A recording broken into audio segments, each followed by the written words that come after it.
Good morning and welcome to the program. Good morning and welcome to the program. According to a report out this week, the United States is still a nation of entrepreneurs. The number of single person businesses or people who are self employed has increased to 17.5 million, up from 17 million last year, according to US Census Bureau. This morning, we look at a trend towards self employment and freelancing that's happening all over the United States. But first, let's go out on the street and talk to some people on front lines. What do you do? I have three different jobs. I'm a substitute teacher, I write for a website, and I volunteer at an art museum. Wow, how did you juggle all that? Well, it's not all that bad. I only teach for a couple days a week, 2 or 3 days a week usually. And I do website work at home, often during the evenings. So there's not that much conflict, just called variety.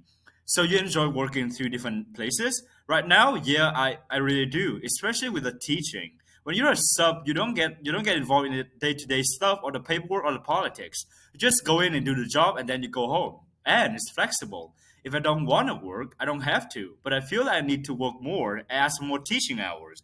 If I had a full-time job, I think I'd get burned out. And I wouldn't be able to do the other work which I really enjoy. What about health benefits? Well, I get health insurance through my wife's job, so I don't have to worry about that. Tell me about your job. I've just set my own baking business. I make cakes for special occasions, wedding, and that sort of thing. Really? Why did you do that? Well, I had a full-time job, but I got laid off, so I decided to go out on my own. And how's it going?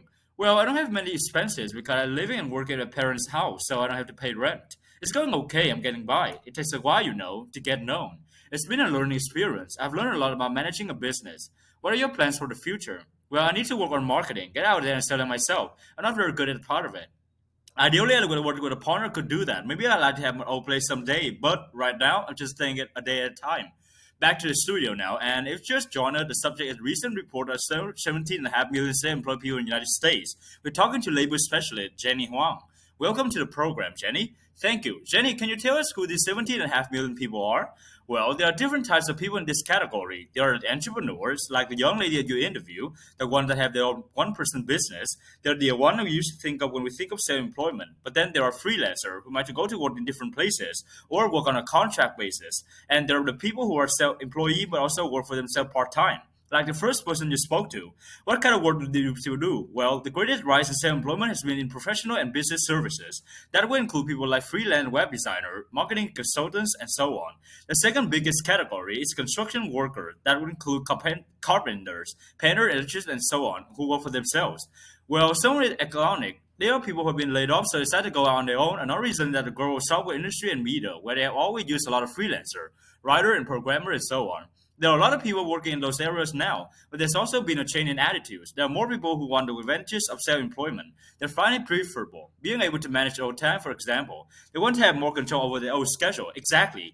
What are the downsides of self-employment? Well, a lot of people underestimate the amount of time you have to put into business side of things, especially marketing, and especially at the beginning. It's not good enough to be good at something. You have to be able to sell yourself. Some people would just never go into self-employment because marketing isn't their straight. The other thing is to be organized, especially with your time. You have to be able to manage your time. You need a business plan, and you really have to be very organized to be a successful freelancer.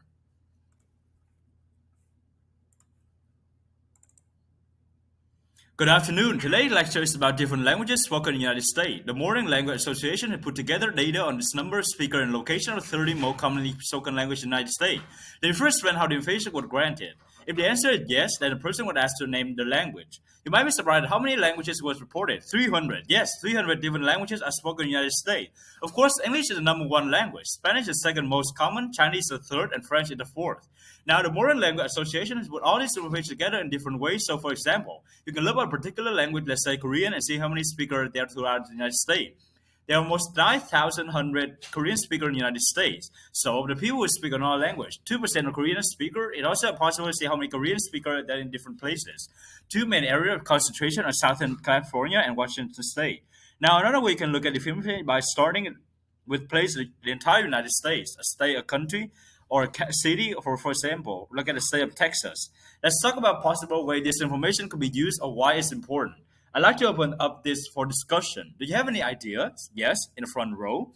I think this could be important for educational purposes. And I think it's also important to understand the cultural makeup of the United States. Yes, definitely. Anyone else? Yes. Is it important to be aware of possible language change, if one language been used less or more over time? Yes, absolutely. Okay, we're out of time. We'll talk about language change next week. We'll discuss more then. I think it's important for educational purposes. So people what kinds of classes might be needed in the school and things like that. And I think it's also important to understand the cultural makeup of the United States.